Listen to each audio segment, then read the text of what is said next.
B. Collins. Peter B. Collins, news and comment. It's Wednesday, November 29th, 2017. And I hope you are prepared to get royally screwed. Because if the Senate passes almost any form of the GOP tax cut plan this week, we are going to get royally screwed. There's just no doubt about it. Now, they're scrambling for votes, and they're actually making the package shift more to benefit the wealthy and corporations than the House version already achieves.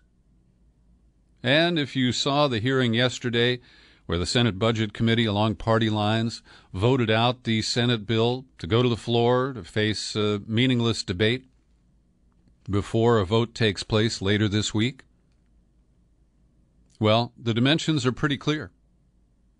The Republicans are desperate for a win. They're desperate to pay back their contributors. And they don't give a shit about the millions of people who will see their taxes go up, hard-working families, the millions of people who will lose their health care coverage in order to fund a debt-fueled tax cut for corporations and the uber-wealthy in this country. And while I'm not able to cover every ugly aspect of this package, I want to point out a few things that are going on and hope to draw a little bit of attention to just how bad this is. And in a lead editorial at the New York Times today, they note that the idea of compromising by Republicans is to take their enormously unpopular tax bill, which lavishes benefits on corporations and wealthy families, and make it even more generous to real estate tycoons and hedge fund billionaires, in order to win a couple of lawmakers who are posturing as on the fence. And those would be Ron Johnson of Wisconsin and Steve Daines of Montana. They think the existing package is not generous enough to the people who are the have-mores. And they're willing to squeeze the have-nots even further. And when you consider Occupy Wall Street, the clear message about the damage of income and wealth inequality in this country, and the people who are ramming this through do not care, because they've got theirs. And the fact that there are poor people is just an inconvenience to them and their rich cronies. So under the Senate bill, and let me clarify here, 70% of all pass-through income, that's partnerships and limited liability companies, goes to the top 1% of Americans. But, of course, this is being seen as mom-and-pop, retail shops and little businesses, consulting firms. They don't talk about the billionaires and the real estate speculators like Trump and his buddies. But under the Senate bill, business owners could claim a 17.4% deduction on their pass-through income before they pay taxes. That is simply a gift. That's on top of all the other deductions they're entitled to for depreciation and rent and employees, all the things that businesses are able to write off. And the Times editorial notes this is really about stuffing the pockets of people like Trump, who controls his real estate licensing and hospitality empire through more than 500 pass-through businesses. And one of the ways being discussed to try to win over the deficit hawks, and there are only a few left, but Bob Corker of Tennessee is the most notable one. And he's got nothing to lose because he is going to end his Senate career at the end of next year. But one of the items that's under discussion is some sort of a trigger so that if the kind of revenues that the bill rosily projects are not achieved, that there'll be some sort of an automatic tax increase. But whose taxes would be automatically raised? We don't have the details, and my suspicion is that these matters will be worked out behind closed doors in the conference committee between the House and Senate bills if the package passes the Senate in almost any form. Democrats will have no say And the package will, I think, most likely get worse if it does go to conference. And one of the elements here that really bugs me, and if you're a regular listener, you know that I have this love-hate relationship with Apple. I got an iPhone, I got all kinds of Apple computers, and I love them. But I hate the company that makes these products with nearly slave labor in China and then stashes billions of dollars in profits offshore, out of the reach of U.S. tax authorities. And these companies have been perfecting their techniques for the last 20 years.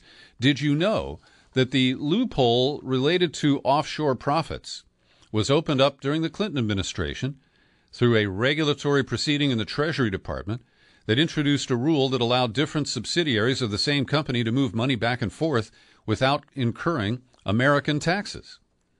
And so today we have $500 billion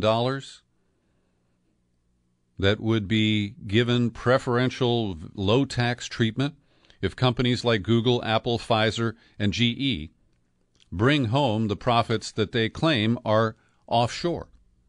And I may have told you this before, but the offshore profits of Apple, in excess of $128 billion, I've heard it's close to $200 billion. They're actually held in an account licensed to an Apple subsidiary based in Europe, but the money's in the Bank of New York. So the idea, that they send a guy with briefcases or some kind of a Brinks aircraft to go pick up the money and bring it home, I mean, that's just a silly illusion. And the New York Times quotes a tax lawyer, David Miller. He said the tax breaks for bringing home offshore profits confirm the central tenet of tax planning, that a tax deferred is a tax avoided. For decades, U.S. multinationals have shifted profits abroad and deferred their taxes on them, and if either of the tax bills pass, they will be rewarded for doing so. So this is tax fraud, but we just call it deferral or evasion because fraud is so mean, isn't it? It's not politically correct in a profiteering administration.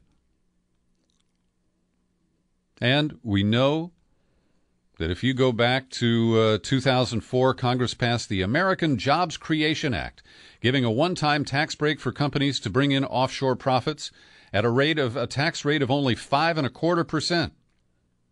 Companies brought home $312 billion. And we know the truth. They pretended that the break was going to spur investment and hiring. But of the $37 billion that was brought home at the reduced rates, I'm sorry, it was much more than that, $312 billion. But, for example, Pfizer, the pharmaceutical company, repatriated $37 billion, paid taxes at 5.25%, and then laid off 10,000 workers. Hewlett-Packard took back $14 billion from offshore and then eliminated 14,000 jobs. So the fraud that this is going to stimulate job creation is just that. It's a big lie.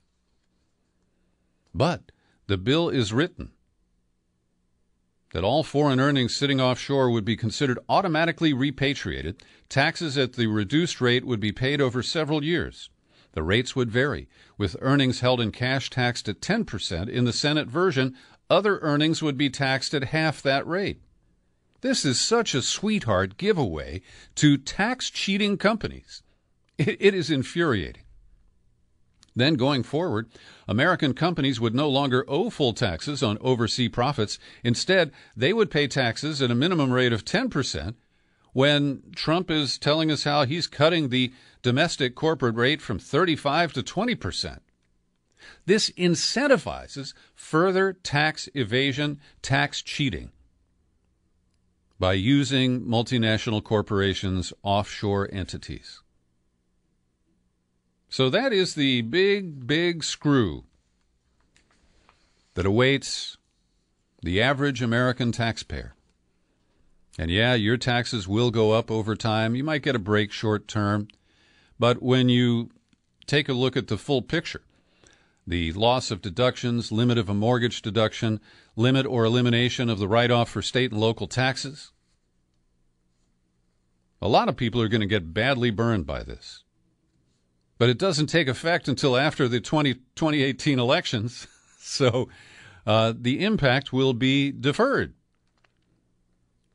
And we will pay and pay and then pay some more. It's not a big surprise. Yesterday we told you about how Nick Mulvaney was plugged in by the White House as the acting director of the Consumer Financial Protection Bureau, duking it out with a woman named England or English. What is her name here? English. And a federal judge who was appointed by Trump, only approved in September. He's been on the bench for less than 6 weeks. His name is Timothy Kelly, District Court in Washington, and it's no surprise that he sided with the Trump administration, with the memo from the Office of Legal Counsel that was written by a lawyer who just months ago was representing clients of a payday lending company from Canada, and who is dedicated to eliminating the Consumer Financial Protection Bureau, that memo was embraced by this Trump-appointed judge, and voila, at least for now, English is not, Leandra English is her name, she's not going to be the acting director, and Nick Mulvaney will.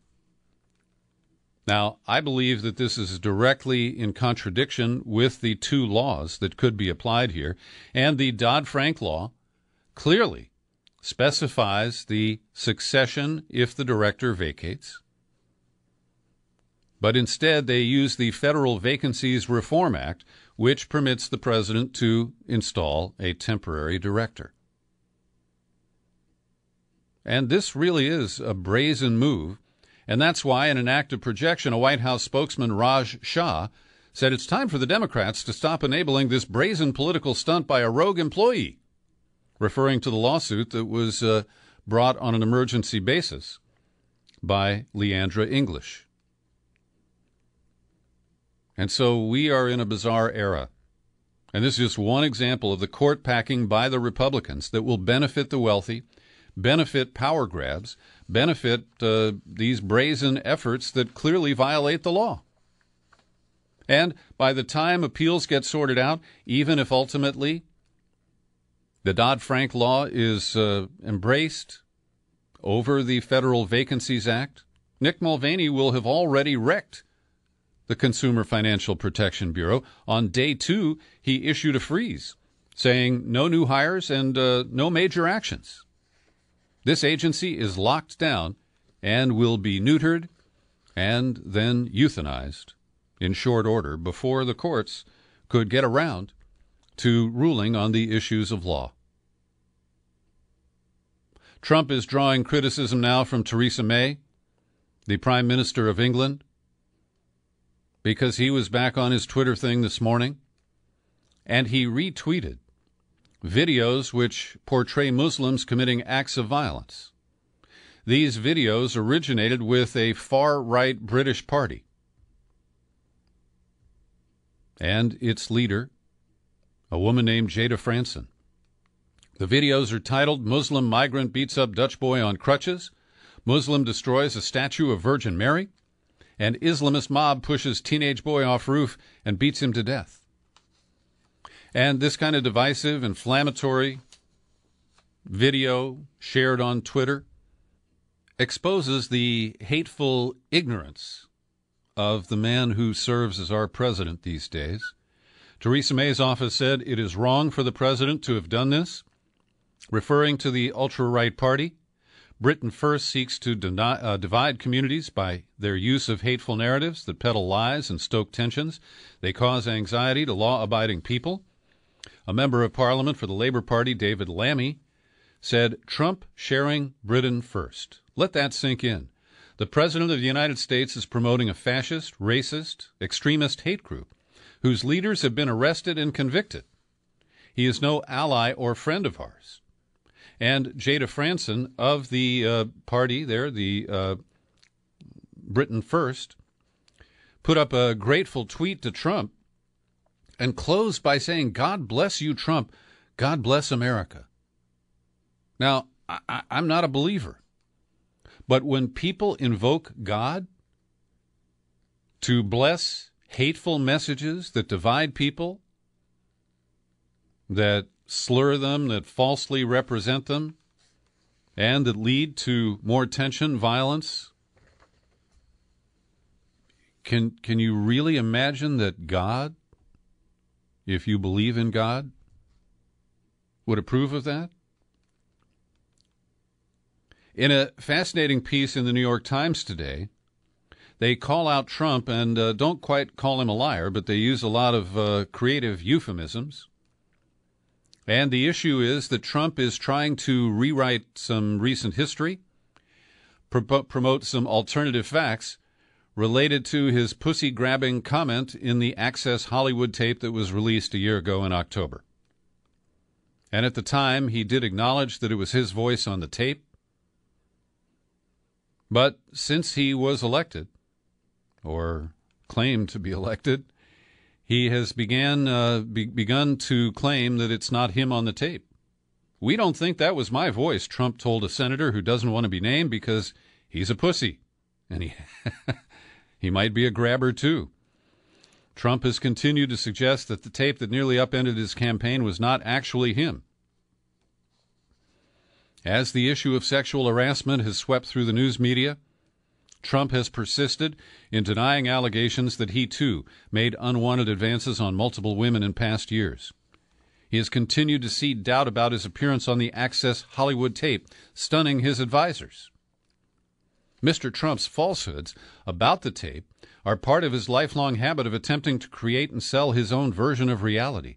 Advisors say he continues to privately harbor a handful of conspiracy theories that have no grounding in fact.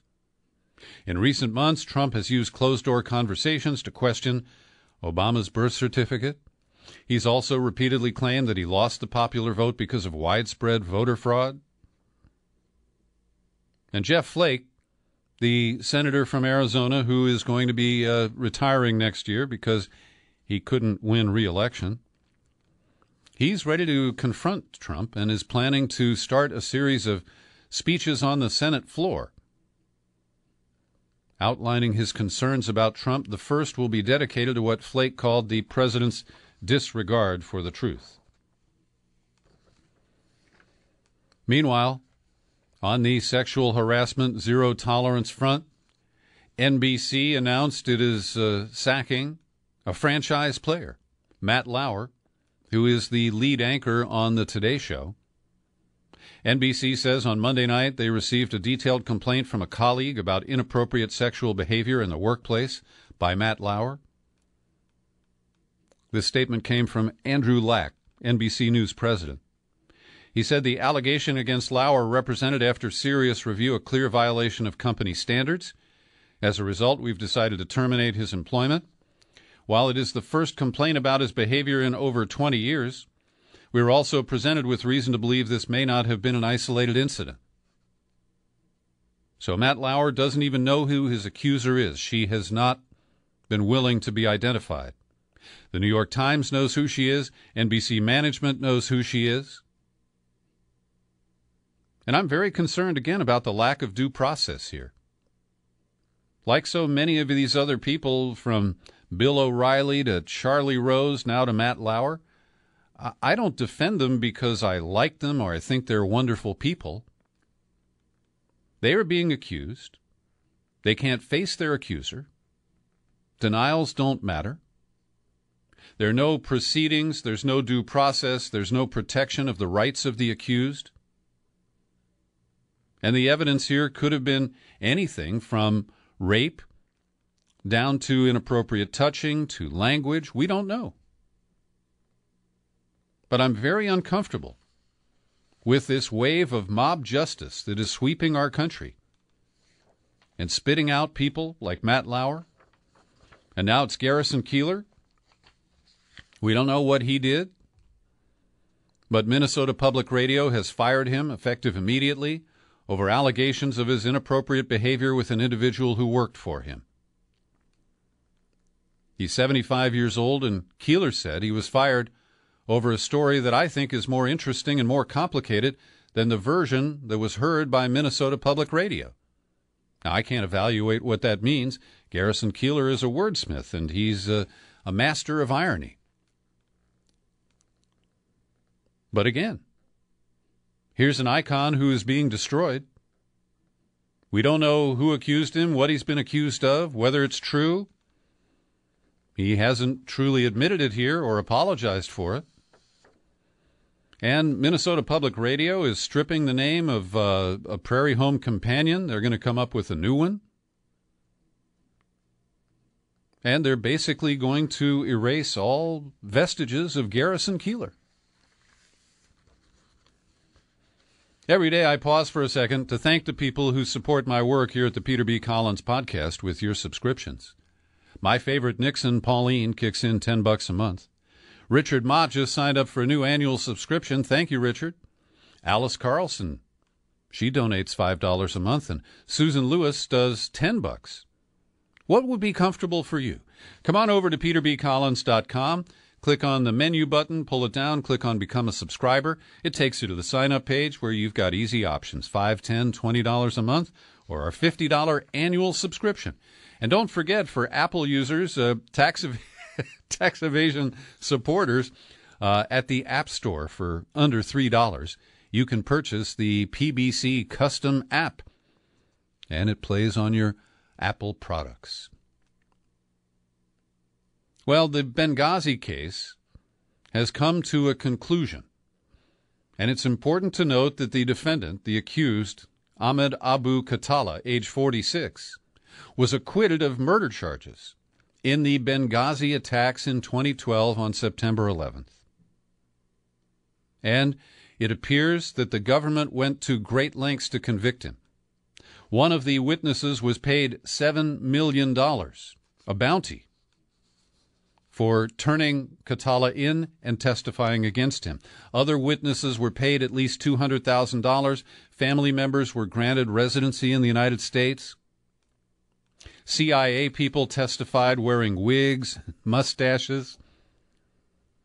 This was a political show trial, and the media didn't even really put it on major display. Prosecutors acknowledged there is no evidence that Khatallah personally fired any shots, set a building on fire. But they said, nevertheless, he helped orchestrate the attacks and had aided them while they were underway. They drew primarily on testimony from 3 Libyan witnesses who were paid, and on a database said to be Khatallah's cell phone records. So this is a case of dubious justice. It relies on conspiracy charges that are much easier to persuade a jury of than a direct conviction. But the 3 paid Libyan informants who testified under false names, including one who received $7 million for luring Khatallah to his capture by U.S. Special Ops Forces, and others who I mentioned were paid at least $200,000 each for their testimony. That's not a fair trial. But it will close the books on that case. Over at Vice News today, and I've linked to this article in the show file for today's podcast, Nick Turse is given a long read, an opportunity for a deep dive into U.S. deployments of our troops in Africa. And the details here are astounding. And even Lindsey Graham, Senate Armed Services Committee member, after the 4 U.S. troops were killed in Niger, said, we don't exactly know where we're at in the world militarily and what we're doing. And you can't really blame Trump for this. The expansion of U.S. military footprint in Africa occurred under Obama. And right now, Navy SEALs and Green Berets are spread out over at least 33 African nations. And William Hartung, a frequent guest on this program, director of the Arms and Security Project, said secret or little-known military deployments rarely end well. In the absence of public or congressional scrutiny, there's no way to hold U.S. forces accountable for how they conduct themselves in war zones, and there is no way to objectively evaluate their performance. U.S. military footprint on the African continent has grown exponentially in the last decade. 11 years ago, 1% of all U.S. commandos overseas were deployed in Africa. In 2010, it increased to 3%, and now it is 17%.